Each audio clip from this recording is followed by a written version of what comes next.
আসসালামু আলাইকুম everyone. Welcome back to my YouTube channel সিটেক উইথ রিফা। এর আগের ভিডিওতে আমরা আলোচনা করেছিলাম একটি জেনারেটর কিভাবে বিদ্যুৎ প্রডিউস করে তার অল্টারনেটরের মাধ্যমে। আজকে আমরা যে বিষয় নিয়ে আলোচনা করব, আমাদের প্রপার আউটপুট পাওয়ার জন্য জেনারেটরের আমাদের একটি কনস্ট্যান্ট ভোল্টেজ মেনটেন করতে হয়।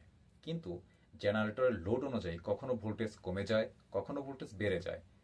আমরা কি মেশিনারিজের মাধ্যমে আমরা এই জেনারেটরের ভোল্টেজটাকে কনস্ট্যান্ট অবস্থায় রাখতে পারবো, আজকে আমি সেই বিষয়টি নিয়ে ডিটেলস আলোচনা করব। অর্থাৎ আজকে আমার আলোচনার বিষয় হচ্ছে এবিআর, অর্থাৎ অটোমেটিক ভোল্টেজ রেগুলেটরের সম্পূর্ণ গঠন প্রণালী বা কার্যপ্রণালী নিয়ে আপনাদের সাথে আমি আমার ভিডিওটি শেয়ার করব। সো ভিডিওটি শেষ হওয়ার আগ পর্যন্ত দেখতে থাকুন। স্পেশালি যারা ক্লাস 3 পরীক্ষার জন্য প্রিপারেশন নিচ্ছেন, বা যারা ইংল্যান্ডে ক্লাস 3, ক্লাস 2, ক্লাস 1 এবং ক্লাস 5 বা 4 এর জন্য প্রিপারেশন নিচ্ছেন, তারা আমার এই ভিডিওটি ফলো করলে অনেক বেশি উপকৃত হবে বলে আমি আশা রাখি। এখন আমি আপনাদের সামনে একটি চিত্র উপস্থাপন করব। এই চিত্রটি লক্ষ্য করলে দেখা যাবে অনেকগুলো পার্টস রয়েছে এভিআর এর। সো আমি প্রত্যেকটি পার্টস আপনাদেরকে পরিচয় করিয়ে দিব, তাহলে আপনারা বুঝে ফেলতে পারবেন এভিআর এর মেইন কার্যপ্রণালীটা কি। এই জায়গায় প্রথমে দেখা যাচ্ছে ফার্স্ট ট্রান্সফরমার। এই ট্রান্সফরমার জেনারেটরের মেইন টার্মিনাল ভোল্টেজ থেকে কতটুকু ভোল্টেজ জেনারেটরের মধ্যে রয়েছে তা সেটা গ্রহণ করে ফেলে। অর্থাৎ 440 ভোল্টেজ যে ভোল্টেজটা আমাদের মেনটেন করা হয় তা প্রথমে যাবে ট্রান্সফরমারের ভিতর। কিন্তু আমাদের এই এভিআর এর সার্কিটটাকে কন্ট্রোল করার জন্য আমাদের এত কারেন্টের প্রয়োজন হয় না। নর্মালি 12 থেকে 24 ভোল্টের কারেন্ট হলেই আমার এই কন্ট্রোল সার্কিটটি আনাফ। কারণ এক্সেস কারেন্ট যদি চলে যায় তাহলে কন্ট্রোল সার্কিটটি পুড়ে যেতে পারে, তার ইনসুলেশন ড্যামেজ হয়ে যেতে পারে। দ্যাটস ওয়াই আমরা এই জায়গায় স্টেপ ডাউন ট্রান্সফরমার ব্যবহার করে থাকি। এরপরে রয়েছে রেকটিফায়ার। রেকটিফায়ারটা কেন ইউজ করা হয়েছে? এখন আমরা সাপোজ 12 থেকে 24 ভোল্টেজের ডিসি কারেন্ট স্টেপ ডাউনের পরে পেয়ে গেলাম, কিন্তু আমাদের কন্ট্রোল সার্কিটটি পরিচালনা করার জন্য আমাদের এসি কারেন্টের প্রয়োজন নেই। দ্যাটস ওয়াই আমরা তাকে ডিসিতে রূপান্তরিত করার জন্য আমরা এই জায়গায় রেকটিফায়ারটা ইউজ করেছি। এখন কারেন্ট অটোমেটিক কারেন্ট কি হয়ে গিয়েছে, কারেন্টটাকে এসি থেকে ডিসিতে আমরা রেকটিফায়ারের মধ্যে কনভার্ট করেছি। কিন্তু এই জায়গায় ভোল্টেজটা স্টেবল অবস্থায় থাকে না, অর্থাৎ ডিসিটা স্মুথ অবস্থায় থাকে না, এর মধ্যে কিছু না কিছু পরিমাণ রিপল থেকে যায়। এই রিপলটাকে স্টেবল করার জন্য এবং আমাদের ভোল্টেজটাকে স্মুথ করার জন্য আমরা এই জায়গায় ফিল্টারটা ইউজ করেছি। এরপরে রয়েছে আমাদের জেনার ডায়োড। জেনার ডায়োডের মূলত কাজটি কি? জেনার ডায়োডের কাজ হচ্ছে একটা ফিক্সড স্ট্যান্ডার্ড ভোল্টেজ মেনটেন করা। অর্থাৎ আমাদের জেনারেটরে আমরা কতটুকু ভোল্টেজ মেনটেন করতে চাই তা এই জেনার ডায়োডে রেফারেন্স ভ্যালু হিসেবে দেওয়া থাকে, যেটাকে বলবো আমরা ফিক্সড স্ট্যান্ডার্ড ভোল্টেজ। তাহলে আমাদের ফিল্টারের উপরে চলে আসলো আমাদের জেনারেটরের একদম রানিং অবস্থায় সেন্স ভোল্টেজ, এবং জেনারেটরের মধ্যে থাকলো আমাদের একটা ফিক্সড স্ট্যান্ডার্ড ভোল্টেজ, অর্থাৎ যেটাকে আমরা রেফারেন্স ভ্যালু হিসেবে বলে থাকি। এরপরে রয়েছে এরর সিগন্যাল। এরর সিগন্যালটি মূলত কি? যদি রেফারেন্স ভোল্টেজ থেকে আমাদের সেন্স ভোল্টেজটা বেড়ে যায় বা কমে যায়, তখন তার মধ্যে একটা ডিফারেন্স তৈরি হয়। সেই ডিফারেন্সকে আমরা বলবো এরর সিগন্যাল। অর্থাৎ কি পরিমাণ পরিবর্তন হয়েছে, ভোল্টেজটা কি পরিমাণ বেড়ে গিয়েছে বা ভোল্টেজটি কি পরিমাণ কমে গিয়েছে, তা এরর সিগন্যাল হিসাবে এই জায়গায় পাস হয়ে যাবে। এরপরে রয়েছে এসিআর ট্রিগার কন্ট্রোলার। অর্থাৎ এসিআর ট্রিগার কন্ট্রোলের কাজটি কি? এই যে ভোল্টেজটা কমে গেল বা বেড়ে গেল, ভোল্টেজটা ঠিক কতটুকু কমাতে হবে আবার ভোল্টেজটা ঠিক কতটুকু বাড়াতে হবে, সেই অনুযায়ী এই এসিআর ট্রিগার কন্ট্রোলার সিগন্যাল দিয়ে থাকে।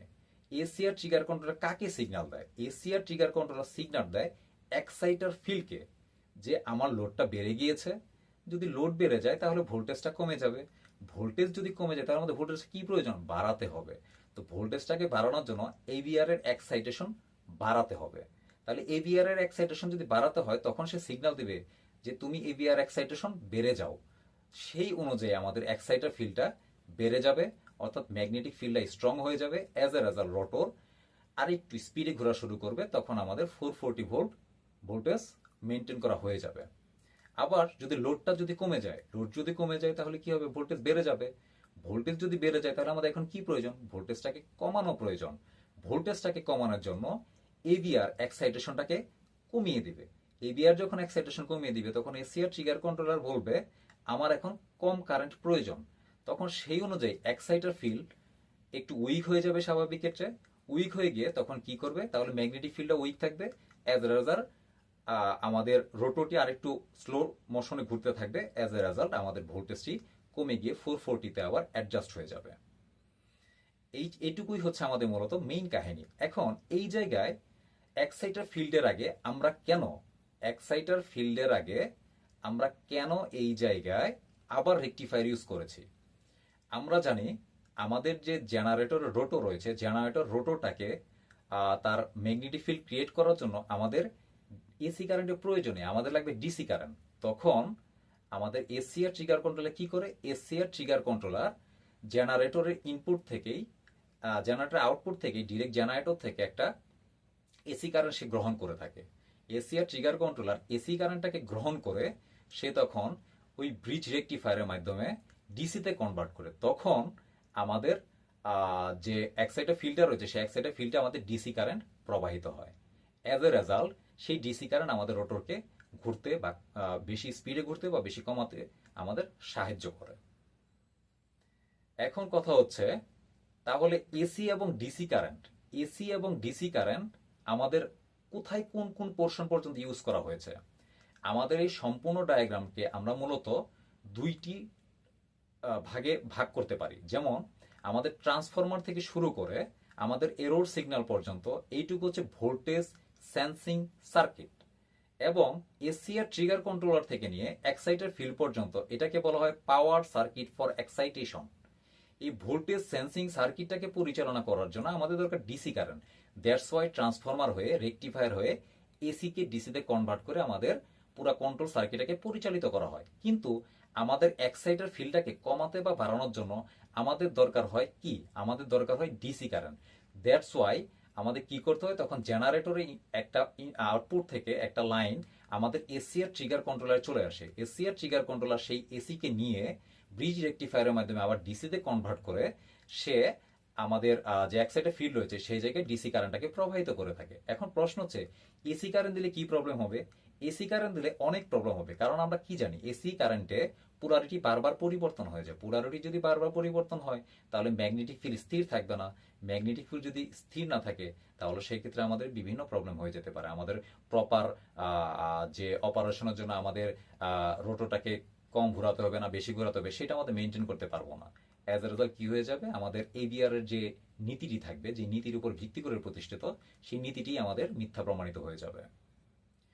এখন আরেকটু আমি বলে দিই, সবার প্রশ্নটা থেকে থাকে কোন জায়গায় এসিআর ট্রিগার কন্ট্রোলের মূলত কাজটি কি? এসিআর ট্রিগার কন্ট্রোলের মূলত কাজ হচ্ছে ভোল্টেজটাকে বাড়াতে হবে না ভোল্টেজটাকে কমাতে হবে। অর্থাৎ এই জায়গায় যে ফায়ারিং যে অ্যাঙ্গেলটা থাকে সেই ফায়ারিং অ্যাঙ্গেলটা কমাতে হবে না বাড়াতে হবে।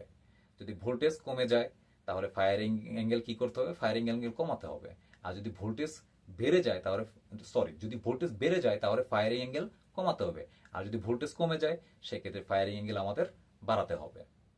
সো এই অনুযায়ী আমাদের ফায়ারিং অ্যাঙ্গেলটি এই জায়গায় আমাদের কন্ট্রোল করে থাকতেছে। অর্থাৎ আমাদের ফেস অ্যাঙ্গেলটাকে বা ফায়ারিং অ্যাঙ্গেলটাকে, অর্থাৎ আমাদের এসি যে ওয়েভ ফর্ম রয়েছে সেই এসি ওয়েভ ফর্মটি ঠিক কোন পজিশনে থাকবে তা মেনটেন করবে আমাদের এই এসিআর ট্রিগার কন্ট্রোলার, এবং সেই অনুযায়ী সেই এক্সাইটার ফিল্ডে কারেন্টটিকে প্রবাহিত করবে। সো আজকের ভিডিও ছিল এই পর্যন্তই। যদি কারো কোনো কনফিউশন থেকে থাকে তাহলে আপনারা আমার সাথে শেয়ার করতে পারেন, কমেন্ট বক্সে জানাতে পারেন। আমি আশা করব আপনাদেরকে বিষয়টিকে ক্লিয়ার করে দেওয়ার জন্য। আসসালামু আলাইকুম।